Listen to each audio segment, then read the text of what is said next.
বৃদ্ধা চণ্ডালী এক খোঁড়াতে খোঁড়াতে চলেছে পুরীধাম শ্রীমুখ দেখবে বলে। 100 ক্রোশ পথ, এক এক করে দলে দলে লোক চলে যায়। বুড়ি সেই সবার পিছনেই থেকে যাচ্ছে। রথের আর কদিন বাকি আছে বাছা?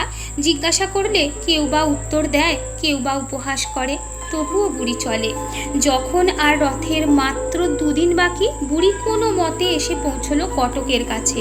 কিন্তু বুড়ি আর যে সোজা হয়ে দাঁড়াতে পারছে না, ক্ষমতা নেই আর দাঁড়াবার।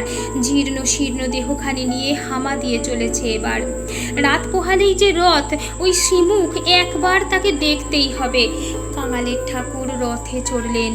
চারিদিকে হাজার হাজার ভক্তের ভিড়, কোলাহল, জয়ধ্বনি। কিন্তু এ কি, রথ এগোচ্ছে না কেন?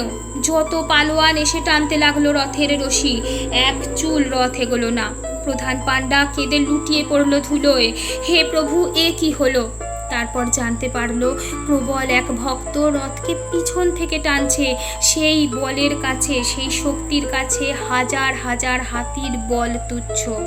তাহলে রথ সামনে এগোবে কেমন করে? যে যেদিকে পারলো ছুটলো। দলে দলে যত কৌপিনধারী সন্ন্যাসী, সাধু, সন্ত রয়েছে সকলকে ধরে এনে রথের রশি ছোঁয়ানো হলো, কিন্তু রথ এগোলো না। প্রধান পাণ্ডা আকুল নয়নে দিশে হারার মতো চারিদিকে সন্ধান করতে করতে এক জায়গায় এসে সেই বুড়িকে দেখতে পেল। রোদের কড়া তাপে পথের ওপরে সেই বৃদ্ধা বুকে ভর দিয়ে কোনো মতে সামনে এগিয়ে চলছে। তার মলিন বস্ত্র পথের নুড়ি পাথরে লেগে সারা শরীরে তখন অজস্র ক্ষত, 2 চোখে ভরা জল। মায়া হলো পাণ্ডার। সে কাছে গিয়ে বলল, বুড়ি, এই এত কড়া রোদে তুই কোথায় ভিক্ষা করতে যাবি? তপ্ত বালিতে পথ পুড়ে যাচ্ছে, এই নে এই সিকিটা নিয়ে ওই গাছতলায় গিয়ে বিশ্রাম নে।